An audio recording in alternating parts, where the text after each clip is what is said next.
Hello, folks, and welcome back to another episode of the Two Stewards Show. My name is Mark, and I'm here with... Brent. I'm here with Brent. And today we're going to talk about money. And Brent's already laughing. It's good. It's a good start. Well, because we just talked for about half an hour trying to define what money was. I know. We just have to come up with a simple definition for our listeners, Mark. Just a super simple definition, like one sentence. Yeah. And it took about a half an hour. We still haven't gotten there. So this actually, we want to talk about money for show. more than one episode. We're going to do a series about money. And yeah, I don't know. If you're listening, you might think, like, how can you... Possibly. What is there to talk about? Yeah. But there's a lot to talk about, okay? And we're going to do it. So, Brent, what is money? Oh, man. So the definition that we kind of came up with was a store of hard work. That's the part you came up with. Yep. Or value, so that you can transact. Yes. Okay, so that doesn't capture absolutely everything, but I think it's a good starting point, right? Well, we should really flesh that out. Nope. That's the podcast. Okay. Yeah, so, okay, we want to talk about a few things, right? So, we want to talk about money, and we have a few theories about money. So, the first thing we need to do is define, what money is, so we'll get into that. And what's the problem? And so our thesis is that there is a problem with money, that the money system we have is broken, and that there is a solution as well. Yeah. But it's going to take a while to get there. So we're going to talk in this episode, I think, primarily about what is money? What are the characteristics of money? And if you've never thought about this before, we just kind of take money for granted, good for you, right? Yeah, good for you. When you start thinking about it, you start to have to read all kinds of books, and it's a big rabbit hole. It's a lot of work. Yeah, a lot of work. But yeah, I don't know. What was your a lot of work, conception but how of do money? you store all that work, Mark? With money? Yeah. Good. Sorry, what was your conception? I don't know. of What was your conception of money before you really started? Yeah, I guess before I started reading all this material and trying to study what it actually is, I just thought of like currency, right? Yeah. So, like growing up, you have, I don't know, I think from a pretty early age, I had a bank account with CIBC, and then you get one of these little, books that they stamp in every time. This used to be, I don't know, used to be in my day, they used to have the little stamp, and then they put every time you do a transaction that whatever, they give you like an updated balance on your little bank book thing, right? Yeah, I remember that. It was a big step up from rocks, which is that's what you used to have. Yeah. You bring your rock into the bank and they would chisel something in there. Yeah. Okay. Yeah. So it was a huge motivation, right? Like as a kid, you're like, okay, I'm going to go outside and I'm going to collect beer bottles. I'm going to bring them to the beer store right beside the bank. And then I'm going to walk over to the bank and like bring them my 20 cents and then, or probably is like $1, right? Yep. And then update your bank book and it's like, ooh, I got another $1, right? So like my whole framework, kind of that's where it comes from, right? It's just, you go to the bank, you put your like dollars, Canadian dollars in the bank account, and then you get a stamp or like you get a it's digital too, I guess, but like at that time it was just like in your bank book, right? You get an accounting of what you much you have, and then there's also the interest, right? So you get like 0.0001% interest, and then every time it goes up, right? And you're just super motivated. So that's probably where I came from, like understanding what is money, and then like zooming a bit further forward when things became digital and you could have like, a bank account on your phone. Now all of a sudden it's, a digital accounting of what you have, and you can start having different sub accounts or different accounts. Maybe open a different account with like an investment account or an RSP account, right? So you kind of go through your life thinking, and then you get a job, like a full-time job, and you start earning money, and you just kind of take it for granted, right? This is money. It's just whatever I get paid of the paycheck, that goes into my bank account, and that is somehow money. Like, yeah, you have cash, you have coins, but, it's kind of some combination of this is money. The coins in my wallet or my cup holder and the cash the digital version of the currency in the bank account. So I don't know if you're the same way. You guys now had you're rocks? back to collecting beer bottles to supplement your income, right? It's all come full circle. I know. Well, we have lots of those people come around our neighborhood every garbage day, right? Yeah. Yeah. Yeah. They look through and they try and take all the beer. Do they do well at your house? Not at our house. Our neighbors, man. Actually, no. We had a tenant who was an alcoholic, and unfortunately, but yeah, he was a good source of revenue for them. Every week is a full bag. And, Nice. Yeah. So, anyways, he's gone now. Yeah. I mean, I have similar recollections around money, and just the idea that you would work and you would get money, and you could either have some cash or you put it in the bank.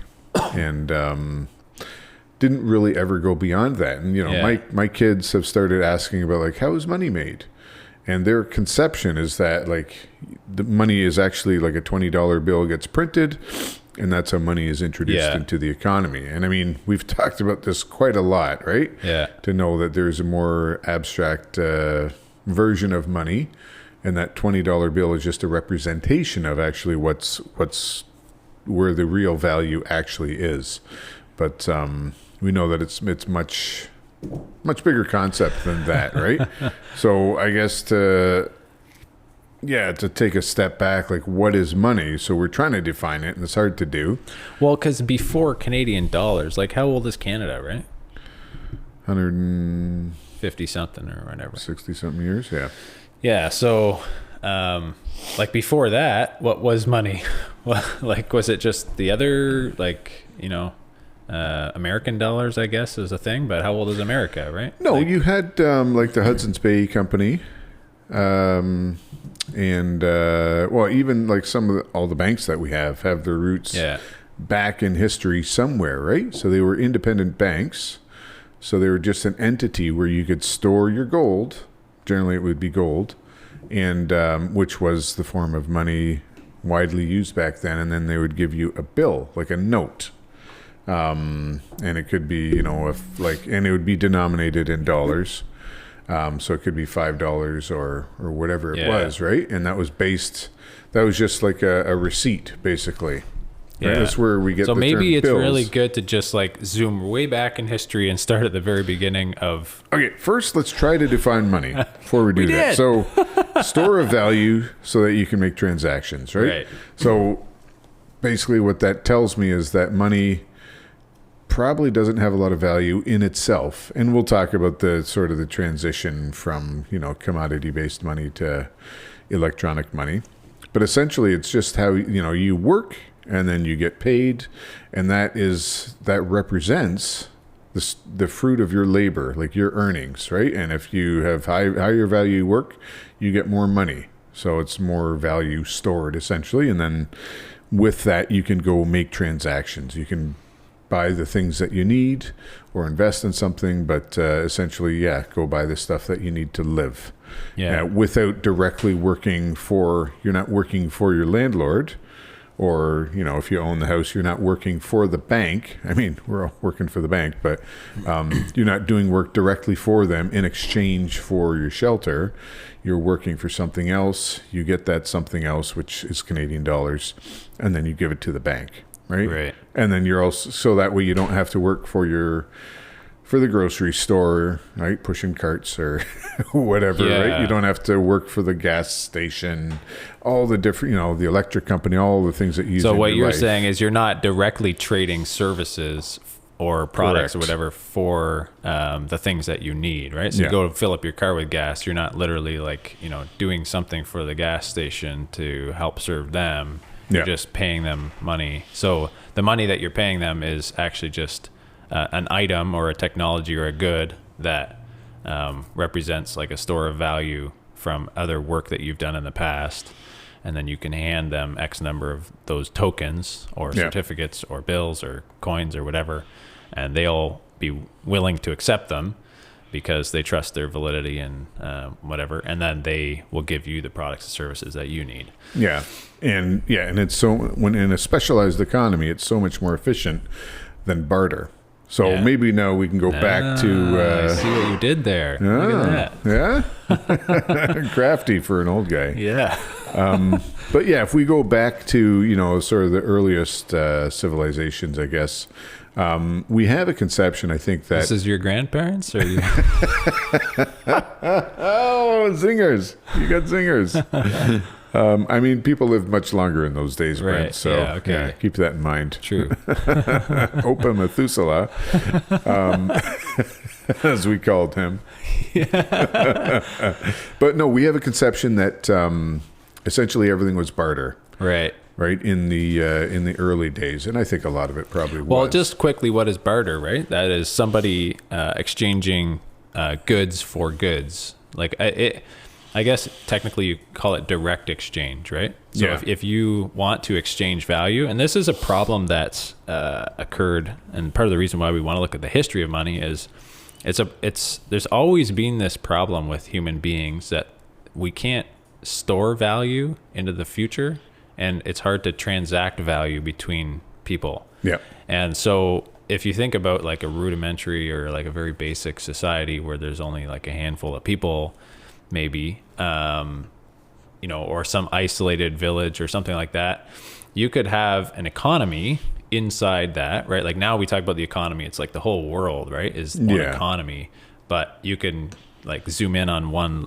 little village and say, okay, they have their own economy. So, this guy, he's really good at farming, so he produces the grain. This guy maybe has herds of animals and he's, providing the meat and milk and whatever else, right? And everybody kind of has, like, there's a lot of overlap in their jobs. Like you talk about the specialization of labor, but ultimately they can function by, hey, I'm going to give you some of my grain, but in exchange, I want some apples and some meat. And then that's how you build out a society. So what they're actually doing in that society is direct exchange. They're exchanging, the goods that they produce for the goods that you have. And that works pretty good, right? Yeah. Because that way you get a balanced diet and you get your blacksmith goods and your other goods or whatever, and everybody can thrive. But the challenge is when you start to try and scale that to a larger scale and multiple villages or multiple areas, or introduce people that you might not trust, right? Because if you have a high degree of trust that the guy's going to pay you back in the future, or there's so many things we can get into. This is exciting. Well, the one thing that we should talk about is the coincidence of wants. Well, that's a big word and a little word put together in a way that I don't understand, Brent. I have a tendency to do that. So when you think about exchanging value through direct exchange, barter, right? Yep. One thing that's very important is that we both have what the other guy wants, right? So you don't have the thing that I want, then I'm not likely to do trade with you. So right? if I grow grain Yeah. and you grow grain, Yeah. Then Well- what's the point of us exchanging? Even though we both need, let's say, steak. yep, everybody needs steak. Everybody, yeah, okay. Just to offend any vegan listeners. Yeah, out we're there. not going to argue that point. We're both in agreement. That's great. There's nothing to argue.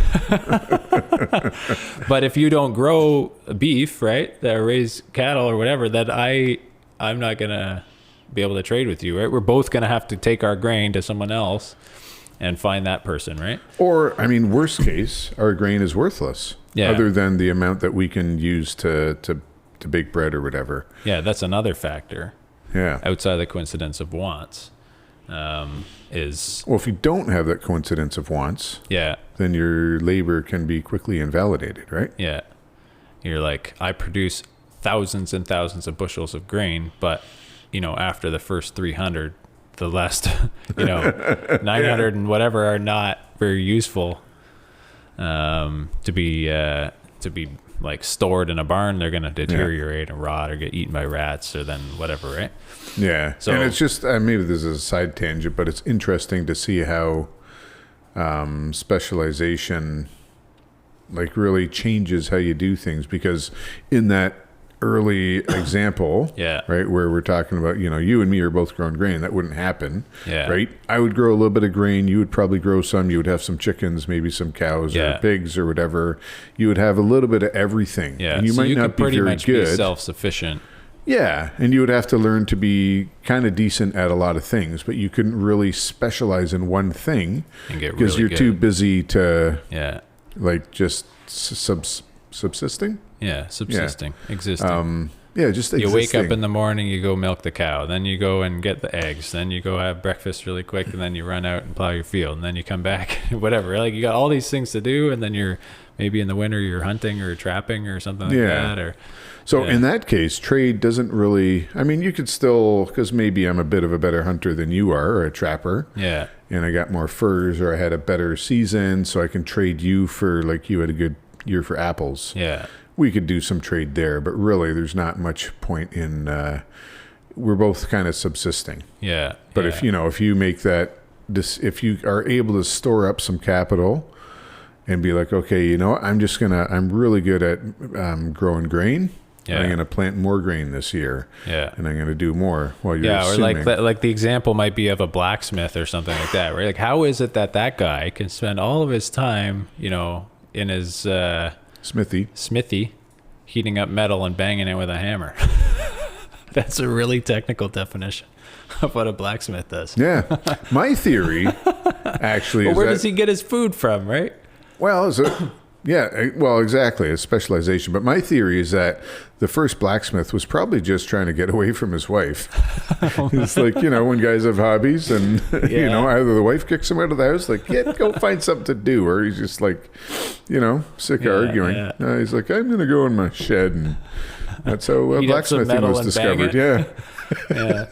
Anyways, that's a very, very side theory. Maybe we'll have a future episode on that. Oh, great. The development of trades as a result of fractious marriages. So if people are trying to store their value and then transact it with people, right? So exchange their value for other things, then all of a sudden this barter exists, but something else emerges, and that is a different medium that people can own, right? For the sole purpose, basically the sole purpose of trading it with other people, right? So you introduce, instead of direct exchange, you now have a medium of exchange. Yeah. Right? So it's indirect exchange. So we're both doing our stuff, creating like goods or whatever services, and we're exchanging those for a medium of exchange. And then we use that to transact with each other. So it's indirect. Like we're not trading one for one, you and me. We're trading for this other intermediary good kind of thing. And then we're using that. And so that makes all of a sudden our society a lot more scalable and a lot more efficient. And we can actually settle transactions. So you can imagine, right? Like if you have a cow and you want to trade for grain, like a cow's worth a lot more than just like a bushel of grain, right? Yeah. So how am I going to sell you the cow if you just have grain, or if you have whatever, right? Like it's hard to settle that transaction. You could have this like mental ledger, so to speak, of like, okay, I gave you my cow and you gave me this grain now, but I want your next year's grain and the next year's grain or whatever, right? So you kind of add up to the total value of that cow. Or But that basically means like you're not settling the transaction then and there. Well, or if, let's say you did, and I gave you 100 bushels of wheat. I don't know what the going rate is for a cow, by the way. Yeah. It's gotta be at least 100. No, but then now, you can use a bushel, and then what do you do with the rest? Now you got to get rid of that. You got to trade for that, and that kind of puts you in competition with me because I'm also trading all of my grain, right? Yeah. So it's just not efficient. And yeah, you're right. You need to find some medium of exchange, which naturally happens. People just will figure this out. Yeah. And so maybe, in the example of the blacksmith, maybe now it's metal. Yeah. It could be iron, or it could be nails, right? Nails was a popular, nails in different forms of iron, like the listening to some stuff about James Cook. Yeah, I know I'm going off a little bit here. Like Captain Cook, right? But he would they would have like lots of iron, and nails would be a popular item for trade. Right. With where they would hit different populations, like in the islands and stuff, in the South Seas. That's what I'm trying to think of, right? And they had to be careful not to give away too much technology to these people, but that was like a viable thing because everybody could use those. So if you have a whole bunch of nails, now you can be like, okay, this is worth 3 nails, and this is worth 10 nails. So now you can easily scale it. Yeah. And you don't have to trade your cow for 100 bushels of wheat that you might not use and that might rot and whatever. So that specialization really helps in the formation of money, and it's needed as well. So it kind of feeds itself, right? Yeah. So what the the specialization of labor. Do you want to talk a little bit more about that? And how that... I'll talk about it all day. What do you want to hear about? Well, maybe that's kind of a result of what happens when you start introducing money, right?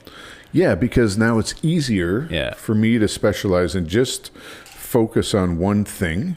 Yeah. Because I know that I'm not going to have to deal with 1,000 bushels of wheat because that's all anybody can give me, right? Right. I know that I can trade with you for something, and I can also probably trade with the next village over, who may have different values and a different society or whatever. But as long as we agree on the same thing, whether that's like nails or chunks of iron or jewels or like whatever it is, and so many different things have been used over the years. But as long as we have that in common, then I know I can trade with anybody in this village or that village. Yeah. And then that opens up possibilities like, hey, maybe I can trade with a farther away village. Yeah. And then I can get things from them that don't exist. So you think of like the spice trade, right? Yeah. But it's also like, and this maybe ties to the spice trade, but with the specialization of labor, you can think of like the purpose of your labor is to produce value for other people, right? Like so like maybe if you zoom back to like, I'm just living, subsistence living, you're producing value for yourself and your family. Yeah. And then to an extent you can produce other value in excess of what you need, then you can start to like contribute that to others in exchange for some things that maybe you can't do or whatever. But if you scale that up to like maybe the spice trade's a good example, like those spices are valuable because you couldn't get them locally, right? Yeah. So it's the same thing with, a blacksmith. Maybe that guy's got the equipment for it, right? So there's a heavy cost there. He's got the skills, like he's been an apprentice or he's been studying this forever, and like he's got the he's good with his hands, right? He's not and then he's got the connections to the suppliers, and he knows how to do it as quickly as possible, and he's got a reputation. So like now all of a sudden he's adding value, and his time is actually better spent serving other people by producing those things that he's good at, and getting better and better at it, so that he can make horseshoes and like with his eyes closed and just hand them out, right? I don't recommend that, by the way. It's a recipe for sore thumbs. But you know what I mean, right? Yeah. Sorry.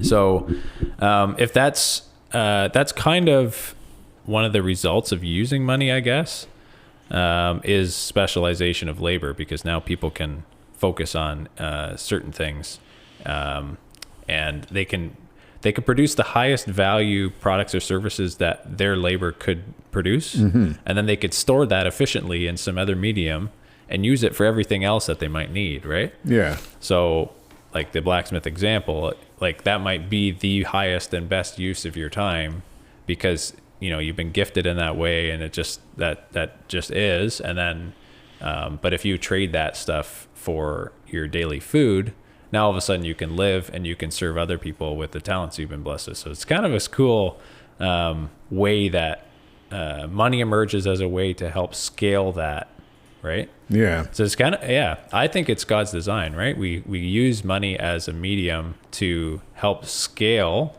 our cooperation and trust between each other. Yeah. right, as a society, and now on a global scale, right? So if we base our cooperation, like our mutual trade and cooperation together on money, then we can really scale and focus in on what it is that we're good at, what we have the talents and time for, and really use that to serve other people. Yeah, it's kind of cool. Yeah. Yeah, absolutely. And I've said it before too, that basically trade is the genesis of wealth. Right? You only get wealth through trade. You don't get wealth by just like, growing thousands of. Well, no, we're not even there yet. But okay. No, but by growing thousands of bushels of grain, and then like, what do? Right? It only goes so far. Once you can trade it. So what about the argument that wealth is just like producing things? Because if you think like, okay, there was nothing, and then we produced all this grain. Like, why would you say that's not wealth? Because what does it do for you? There's no future value that you can store there, right? You can store up some grain for years to come, and that's helpful if there's a drought or whatever. But if there's not, like we talked about, it's just going to rot. You can't do anything with it unless you can trade it for something else useful. Yeah. Right? And then once you introduce a medium exchange into that scenario, that just facilitates more trade and more specialization. Yeah. And then you also have times for things like research, right? That blacksmiths did not exist. Like that wasn't just something that God gave to man right at creation. Like, here's how to blacksmith, right? All that stuff had to be developed. So if you have time to research, that implies some things, that you have some wealth stored, so that you actually have time, so that you can actually eat and exist while you're doing this research, while you're puttering around with like pulling iron, ore out of the ground, refining the ore, and then using it to build things, right? So when you have research, that is also important for a community or a nation to develop. And I just mentioned that because pulling back to current day, right? Canada is not known for R&D, right? Most research of our and there's a big argument to be made for in general, we don't spend a lot on research as people because we're so not obsessed, but like we have to make money to exist. In our current system, we're seeing how that's being stretched, right? So in Canada, in particular, right, a lot of our wealth goes into real estate. Yeah. And I've heard this argument before from Tom Karadza as well, that imagine if we didn't have to work so hard because of inflation and other things that we've talked about, right? Where we could actually store our wealth a little bit better, and it wasn't as hard to exist. And we've seen how much worse that's gotten over the last few years, right? We could put more into research, and how much further ahead could we be technologically? But anyways, that's a bit of a side rant about research. But I want to talk a little bit about ledgers. Okay. So the history of ledgers, a history of money? Yeah. So it was always my sort of understanding or belief that barter or direct exchange was how trade always happened until we sort of developed a ledger system. So, and a ledger is just an accounting tool, or it's what did you describe it as? I don't know, a list of all the assets and liabilities, or? No, you had something much more eloquent, but essentially, that's what. A ledger is just a way to keep track of who owns what. Yeah. Essentially. And then when you're using it in a business scenario, it's your assets versus your liabilities. So it's a mental, or maybe it's a physical way. Here, I'll read it right out of the book here. The book. Okay. The book is. No, this is Broken Money by Lynn Alden. She says, a ledger is a summary of transactions, and it is used to keep track of who owns what. Okay, yeah. So that's a good good description in this scenario. So, because you started off talking about your bank book, right? Yeah. That was a ledger, right? It's just keeping. It's not the actual money And it's not the actual wealth, but it's a representation of that. It's keeping track of. Yeah, it's an accounting. You collected of X it. amount of beer bottles. You traded that in. You got some money. You don't have that money in your pocket. The bank has it, but it's an accounting of what you own. Yeah. Right. And that But then ledger. they all, like the bank themselves would also have their own internal ledger Yeah. to keep track of all my beer bottles and then the next kid's beer bottles. Yeah, exactly. Yeah. And then you talk about double ledger accounting where you have assets, where you have liabilities, which is kind of foundational to business. But we're not talking about that. But yeah, that idea is not new, right? If you just think of, so just keeping track of who owns what, basically, that has existed for a long time as well in different forms. And that could have been in the form of favors, for example. So Like you just help, orally or mental records of. or even maybe physically tracked somehow. So you have tally sticks, for example, right? Just a stick with like notches in it or rings on it. And that would be like how many units of whatever it was of the currency that, I had or that you had, and you'd keep those in a central place. So, but maybe it was also mental, right? So it could be something as simple as, we're both farmers and I help you with your harvest when it's time. And then, hopefully we're not growing the same thing because then I can't help you. Yeah, I'm busy with my own I farm harvest. maple syrup. Okay, there we So you go. can help me in February. Perfect. Right? But that idea that, I'm going to help you, and in return, you're going to help me. So there is a mental ledger right there. Like, you owe me one. Yeah. And maybe you owe me 2 or 3 or... Yeah, I added value for you. Yep. I traded my time for, for your benefit. And now, so you're saying they would kind of have this mental ledger. We do that now today too, right? Like you have a buddy's, hey, you help me out with your backyard. I'm going to, whatever. Exactly, right? And it may not be like you're keeping track exactly of how many hours or whatever it is. Yeah. But it's just like, and it's not even necessarily like if I go help you with your, do some drywall or something that I'm like, Brent owes me one. And he better help me or with drywall. And, it could be, but it is sort of in the back of your head that like, we just have a mutual. So what's the connection to money? Because now beneficial. you're thinking that this, obviously that doesn't really scale that well, right? Like it's not like the Canadian government just has a mental record of all the oil that they've So no, a mental ledger doesn't scale well. Yeah. But if you think you could make a physical ledger, that's cool. like written records of everything. But that's also hard to scale. And you kind of start looking at international commerce, right? Around the time of the telegraph, England was sort of the reserve bank of the world, right? Everything was in pounds and so forth. And once the telegraph was invented, that revolutionized commerce because now you could have an instant ledger instead of like, I'm going to send a couple of tons of coal via freighter, from England to America, and then in return they would send cotton back, right? And there's weeks in between those transactions. Yeah. And so you would and they would have the massive books and ledgers and keep track of all that stuff. But then it was hard to do that trade and to have trust that you would be paid. So maybe you would sort of at the end of the year, you would settle up in gold, right? I sent you X amount of coal, you sent me X amount of cotton. And like at some point we got to like, if there's an imbalance, we got to settle. This can't go on forever because like maybe your farm burns down and then I never get my gold.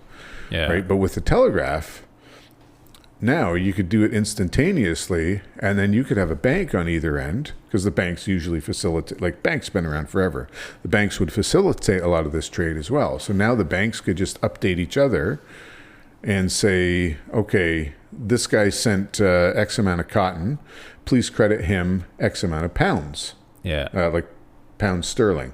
And then, okay, and now Buddy just sent coal this way. Please debit that account and credit this account in England with, with X amount of dollars. So you can see how it just like all of a sudden trade becomes much better and easier and that's using the ledger system. So once it kind of goes, you add the digital element to that, like add the internet, and then instantaneous ledger transactions just facilitates that so much more. But going back, there was always a sort of a parallel, two systems running in parallel. You had the direct exchange system, and that barter system. And reading Lynn Alden's book really kind of opened my mind to that. They're like, oh yeah, there was actually a ledger, whether informal or formal, in many societies, and they kind of coexisted. Yeah. And now we've seen that the ledger system is basically everything, and it's become corrupted, but it is how we do trade. Yeah.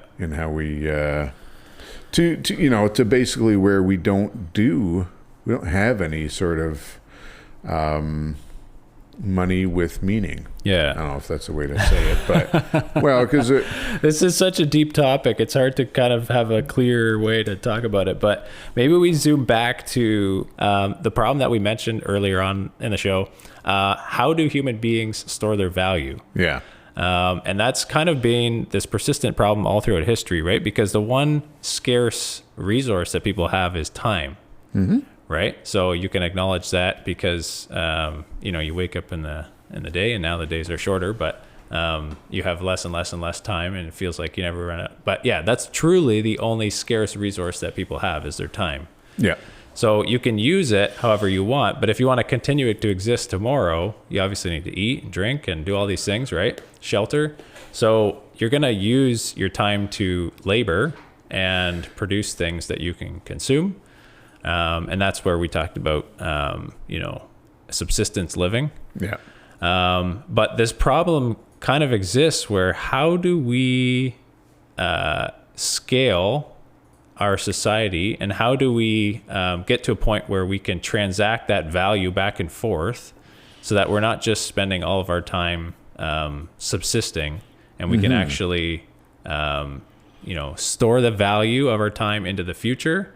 Because that's actually a huge problem, right? If you can't store the value of your time into the future, then all of a sudden, like, what is the incentive to work? Or to save? And that's what we see now in today too, right? Like if you have money and it's losing value to inflation, right?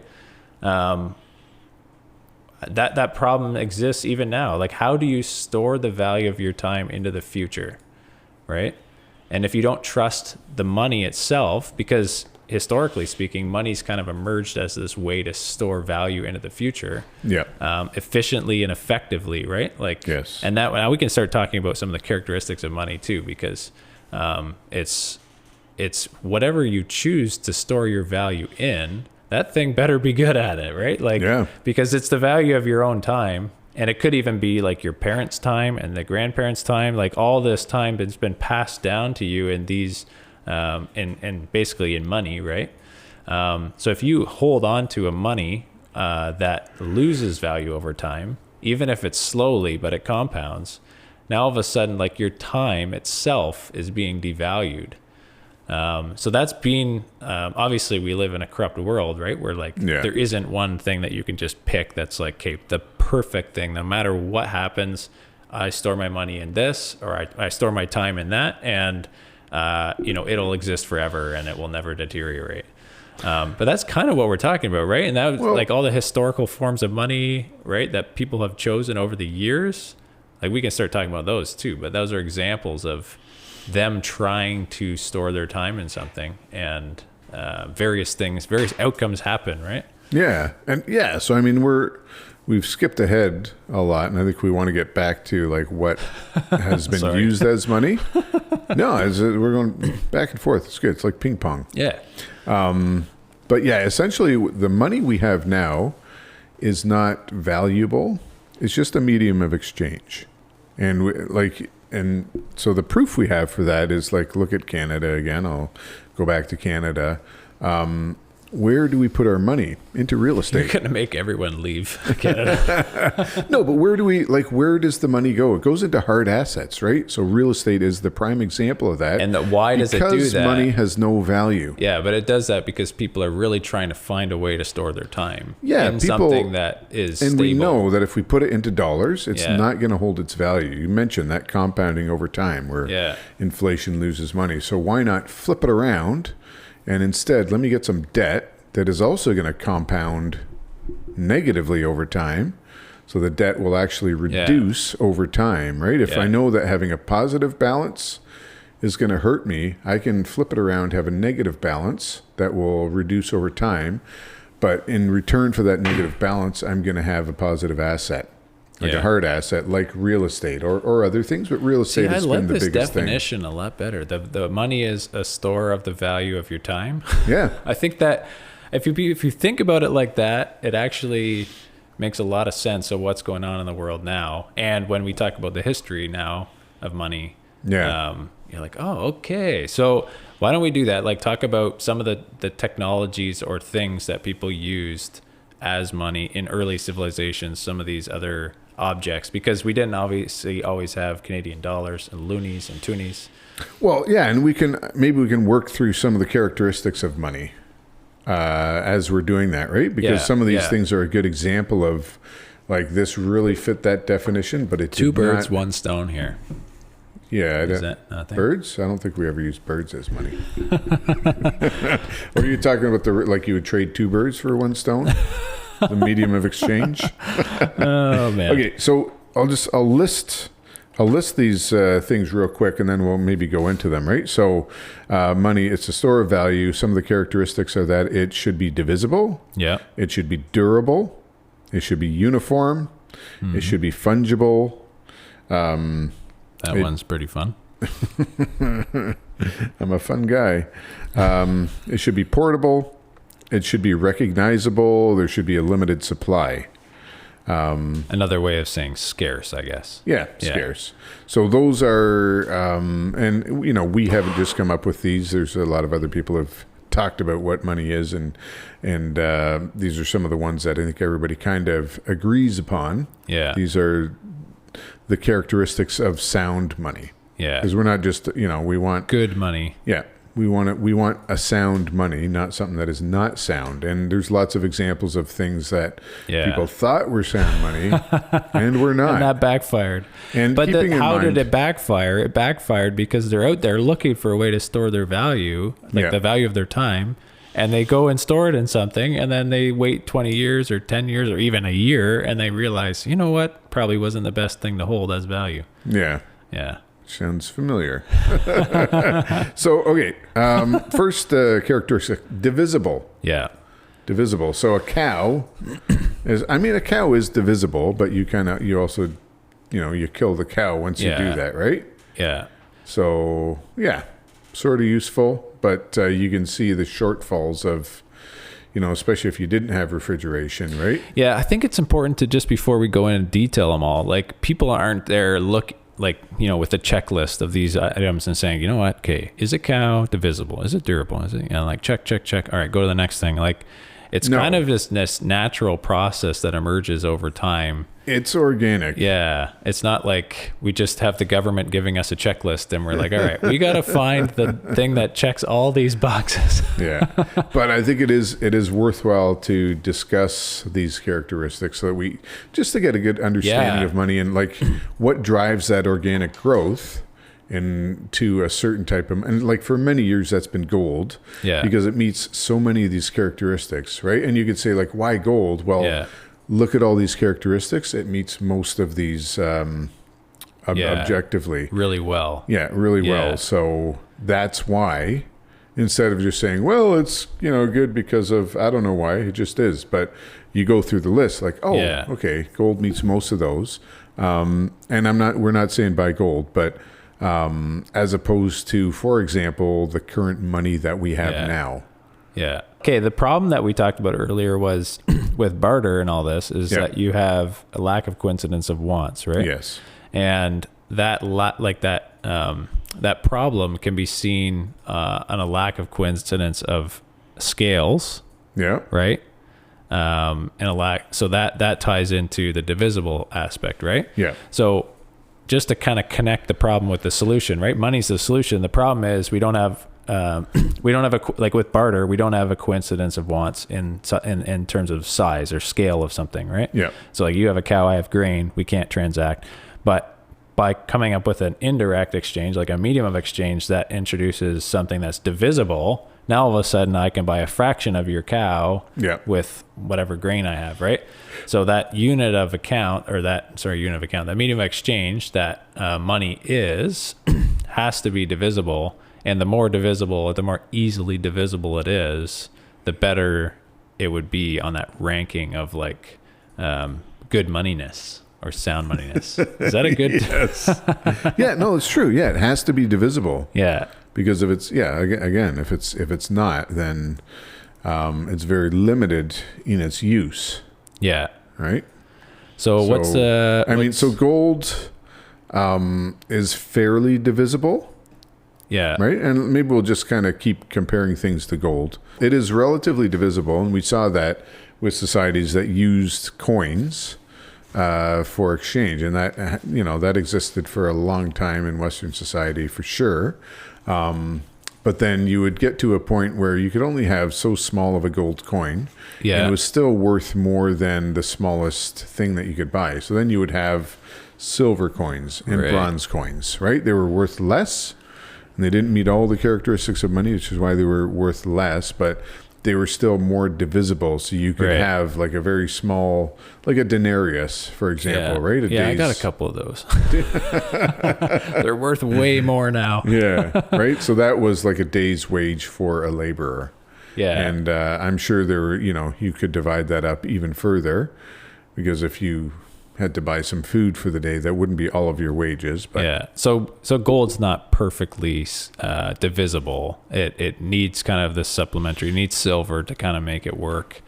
Yeah, because at a certain point you need, we talk about uniformity, right? Yeah. You need to have a uniform piece of gold. Not everybody's running around with a scale. Yeah. And with a purity weights, tester as well to make sure that this is 100% gold. Yeah. And how much does it weigh? Gold? Right? Yeah. It's too, you can't use, it doesn't work like that. Yeah, it's not very efficient if you're running an economy. It's one thing if like all of a sudden you discover all this gold and you're purifying it and weighing it and whatever, but then once it's, out there in circulation in an economy, you want it to be very quick transactions. And that goes into another definition, which is fungible, right? Well, I should say like our current currency sort of meets that because it is infinitely divisible, right? Especially now with digital accounting, right? Yeah. You can have fractions of a penny. Which is funny because like the penny doesn't exist because the value of the currency is infinitely, the opposite. Yeah. You can infinitely print it, then you don't need to infinitely divide it. Yeah, exactly. But yeah, you can do transactions for like very small portions of 1 cent. Yeah. Then we start talking about transaction costs, but that's a different thing. Yeah, exactly. Okay, but I just want to point out our money is divisible infinitely. So that kind of touches on the lack of coincidence in scales, right? Yeah. But the other one is a lack of coincidence in time frames, right? Okay. So if we don't have like your harvest is at a different time than my harvest, right? Now all of a sudden, like, we want to make a transaction and we both are mutually like, hey, let's do this. But hey, you don't have the thing that we need to trade with because it's harvest yet. Or, your thing's going to go bad, right? So money needs to be something that's kind of not subject to time the same way.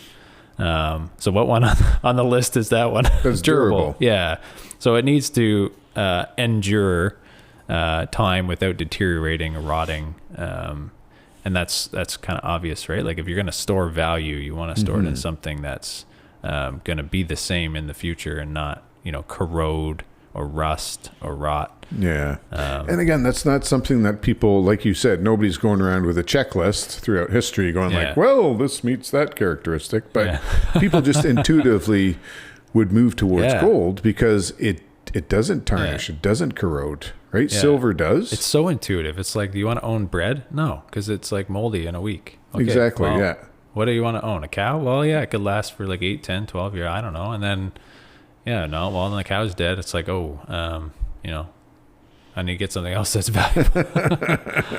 So yeah, just people have naturally moved towards precious metals, and then gold being sort of the king of that because it doesn't, It doesn't tarnish. Corrode. Yeah. And we talked about Spanish galleons before. Yeah. I'm now fully informed. Great learning adventure. Go back for and you. listen to that episode because No, but people are still finding like these treasures at the bottom of the ocean. Yeah. And gold, and the gold is still good. Yeah. It's still in the same, might have a little bit of algae on it or something, but yeah, it's got to be cleaned off, and it still has the same value and chemical content as it did 300 years ago or whatever. You right? pick steel and it rusts. Yeah. Right. Then you're slow. Like maybe you can still conserve some of the value by like you can conserve some of the value. You can steal it.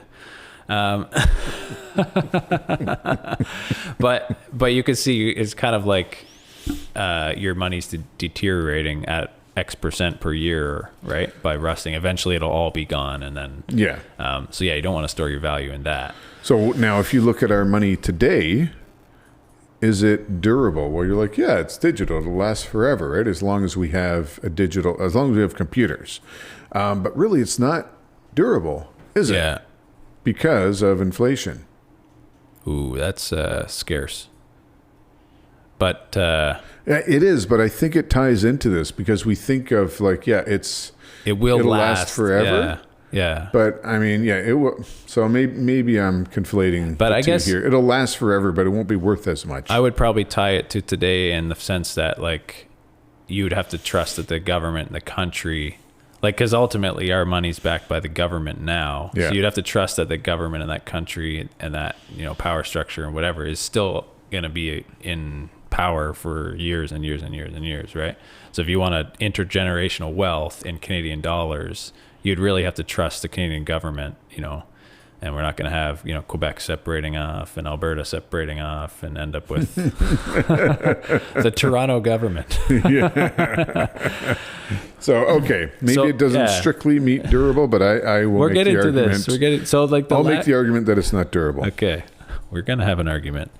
So the lack of coincidence of locations is a third thing, right? So you have a lack of coincidence in scales, and then in time, and then in locations, and that references the property of money that is portability, right?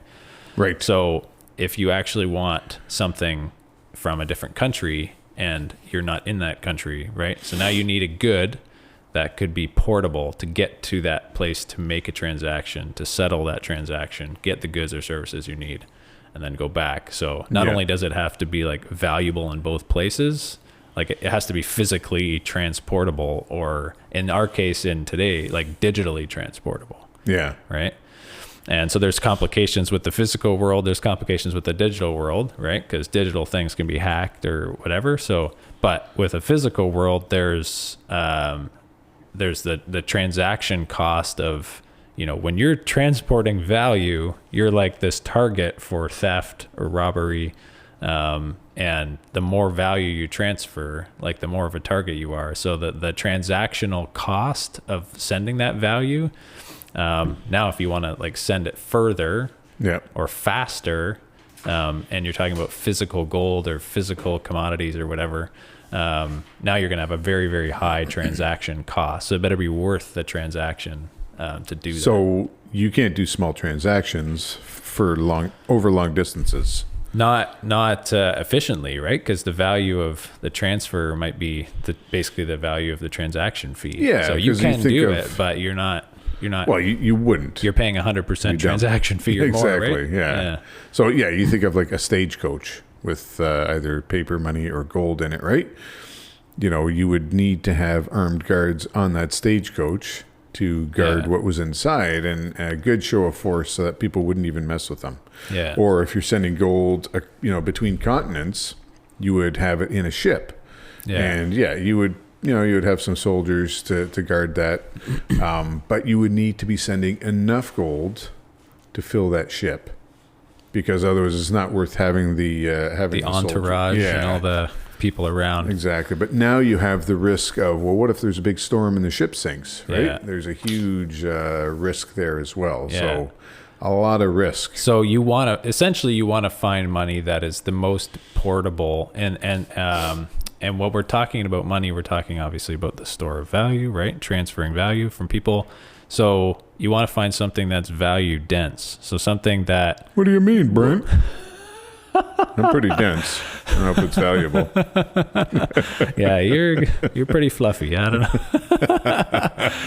But you want the weight, right? Like the unit of value per unit of weight. Yep. Right, to be high. So you want the amount of value that you can store in one little item of weight to be very dense, right? Yeah.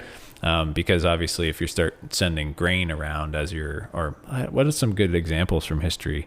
Shells, right? So Yeah. like how valuable is one shell versus one small, like equally sized piece of gold, right? The amount of value that can contain could be quite a bit higher. Yeah. So human beings kind of tend to gravitate towards the ones that are more value dense. Is that a good explanation? No, like glass Yeah. beads as well, right? Yeah. So they were relatively dense, but also very portable. Yeah. Yeah. Yeah. So that gets down our list. What else does it have to be, Mark? Well, Brent, I think we should maybe wrap it there for this episode. And you know what? We'll carry on with the characteristics of money in the next episode. All right. Yeah? Sounds good. Okay. Thank you for putting up with us, folks, and for listening this far. We're going to continue next episode on the characteristics of money. And again, getting to the point that the money we have now is broken. Once you understand the characteristics of money, you break it down into these different, different criteria. All of a sudden, we realize that what we kind of know intuitively, there's a problem with our money, and we'll carry on with the doom and gloom next episode. So until next time, steward your wealth wisely. Thanks for listening to this episode of the Two Stewards Show. If you like my voice better, click subscribe. And if you like my voice better, click share. If you like both, give us a 5-star rating. To interact with the show, feel free to reach out at hello@twostewards.ca. We will see you in the next episode. In the meantime, steward your wealth wisely.